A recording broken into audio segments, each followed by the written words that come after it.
ఆనందమే పరమానందం చిన్నక్క మాటకి స్వాగతం.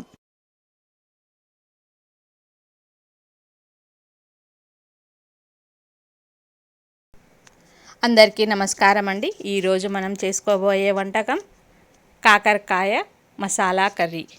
కాకరకాయ మసాలా కర్రీకి కావలసిన పదార్థాలు: ఒక పెద్ద ఉల్లిగడ్డ, 2 టమాటాలు, 4 ఒట్టి మిరపకాయలు ఇలా చిన్న చిన్నగా కట్ చేసుకొని పెట్టుకోవాలి. ఒట్టి మిరపకాయలు కూడా ఇలా కట్ చేసుకొని పెట్టుకోవాలి. 2 స్పూన్ల పల్లీలు, ఒక ఎల్లిగడ్డ ఇలా పొట్టు తీసుకొని పెట్టుకోవాలి. ఒక 2 స్పూన్ల నువ్వులు, 1 టీ స్పూను కాజు, 1 టీ స్పూను జీలకర్ర, 1 టీ స్పూను ధనియాలు, 2 టీ స్పూన్ల శనగపప్పు, 1 రెమ్మ కరివేపాకు, 1 టీ స్పూను మినప్పప్పు. ఇవన్నీ అన్నీ వేయించుకోవాలి. ఇవన్నీ దోరగా వేయించుకోవాలి. ఒక పెద్ద సైజు నిమ్మకాయ అంత చింతపండుని ఇలా నానబెట్టుకోవాలి. స్టవ్ వెలిగించి బాండ్రి పెట్టుకొని ఈ విధంగా వేయించుకోవాలి. చిన్న మంట పైన ఇవన్నీ దోరగా వేయించుకోవాలి. కరివేపాకు కూడా వేయించుకోవాలి. ఈ విధంగా దోరగా వేయించాలి. కాకరకాయను మధుమేహానికి మందుగా వాడుతారు. కాకరకాయ రసాన్ని కుక్క కాటుకు, నక్క కాటుకు ఇది విరుగుడుగా ఉపయోగిస్తారు. ఒట్టి మిరపకాయలు కూడా ఇలా వేయించుకోవాలి. ఇవన్నీ దోరగా వేయించుకోవాలి. ఇన్సులిన్ స్థాయిని తేడా రాకుండా నియంత్రణ చేసేందుకు రక్తంలో చక్కెర స్థాయిని అదుపులో ఉంచుతుంది. సొరాసిస్ను నివారణకు కాకరకాయ కీలకమైన పాత్ర వహిస్తుంది. కాకరకాయలో సోడియం శాతం ఎక్కువ, విటమిన్ B6, ఫాస్ఫరస్ ఎక్కువగా లభిస్తాయి. అందుకే కాకరకాయ తినడం మంచిది. ఇవన్నీ ప్లేట్లోకి తీసుకొని చల్లార్చుకోవాలి. కాకరకాయను ఇలా కట్ చేసుకొని అందులో నుంచి విత్తనాలు తీసేసేయాలి. ఇలా కట్ చేసుకొని ఇందులో సాల్టు, పసుపు వేసి ఒక హాఫ్ ఎన్ అవర్ నానబెట్టుకోవాలి. నానబెట్టిన తర్వాత ఈ విధంగా గట్టిగా పిండేసేస్తే దాంట్లోనున్న చేదు అంతా బయటికి వస్తుంది. ఈ విధంగా వేసి గట్టిగా పిండి వేసేస్తే ఈ విధంగా చేదు అంతా వచ్చేస్తుంది. ఇది తీసివేసి ఈ కాకరకాయలను ఒక 3 టీ స్పూన్ల ఆయిల్ వేసి వీటిని బాగా వేయించుకోవాలి. దోరగా వేయించాలి.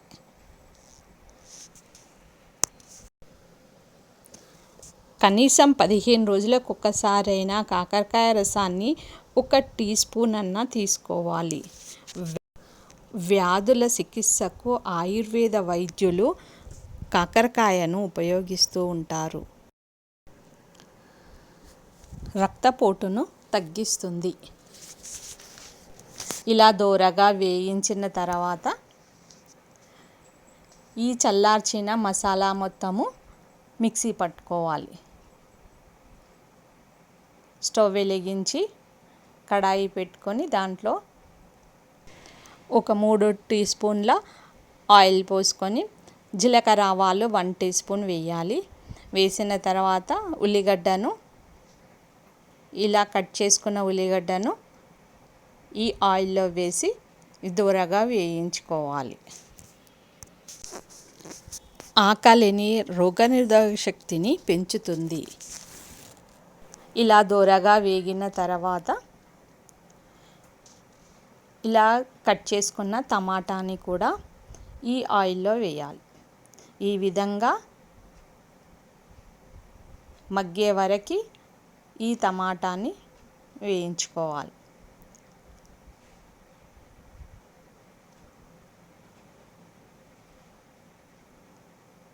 ఈ టమాటాని ఈ విధంగా వేగిన తర్వాత హై బీపీని తగ్గిస్తుంది. ఈ టమాటా వేగడానికి మూత పెడితే తొందరగా వేగుతుంది.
హాఫ్ టీ స్పూను పసుపుని వేసుకోవాలి. ఇవి పసుపులో ఆల్రెడీ కాకరకాయ పసుపు ఉప్పు వేసి నానిన తర్వాత మనము ఈ కర్రీని చేసుకుంటున్నాం కనుక పసుపు కొంచెం తక్కువగానే వేసుకోవాలి. హాఫ్ టీ స్పూన్ పసుపు వేసుకున్న తర్వాత ఇది నూనెలో వేయించుకొని తర్వాత 2 టీ స్పూన్ల కారం పొడిని వేసుకోవాలి.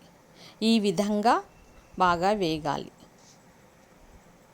ఇది వేయించుకున్న తర్వాత సాల్ట్ను యాడ్ చేసుకోవాలి. 1 టీ స్పూన్ సాల్ట్ వేసుకున్నాము. ఈ కాకరకాయ ఆల్రెడీ సాల్ట్లో నానింది కనుక మనం సాల్ట్ చూసుకొని వేసుకోవాలి. టేస్ట్కి తగ్గట్టు వేసుకోండి. టేస్ట్ని చూసి మళ్ళీ ఉప్పుని యాడ్ చేసుకోండి. ఈ విధంగా కారము పసుపు ఉప్పు అన్నీ ఈ విధంగా నూనెలో వేయించుకున్న తర్వాత ఆల్రెడీ వేయించుకున్న ఈ కాకరకాయలను ఈ నూనెలో ఈ కర్రీలో మళ్ళీ వేయించుకోవాలి. ఇలా కలిపి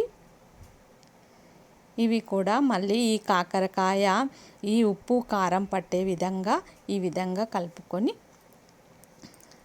నూనెలో బాగా వేగిన తర్వాత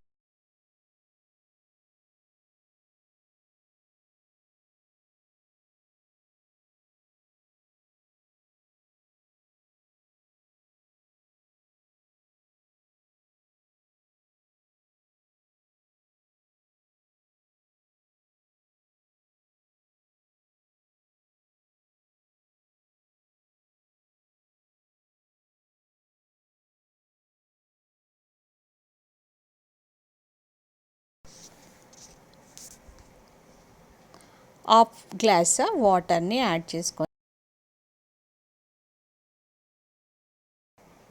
ఇది వాటర్లో ఉడికించుకోవాలి.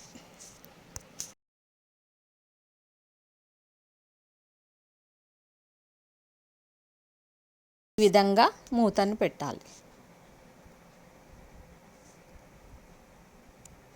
ఇలా ఉడికిపోతుంది. ఇలా ఆయిల్ అంతా పైకి వచ్చే వరకు మనం ఇది ఉడికించుకోవాలి. ఆయిల్ పైకి వచ్చిన తర్వాత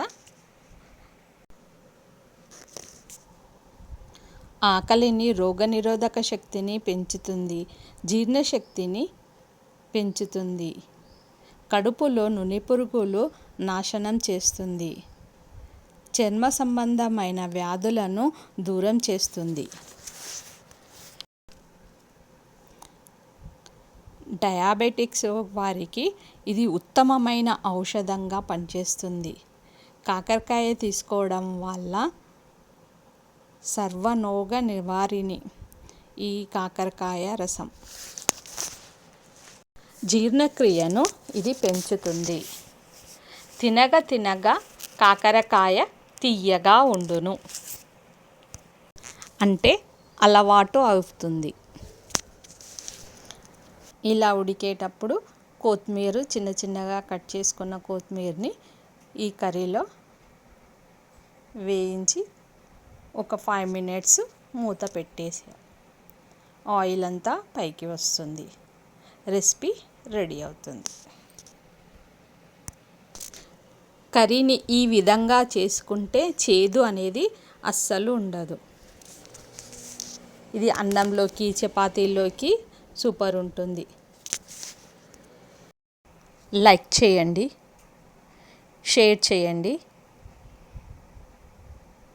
ప్లీజ్ సబ్స్క్రైబ్.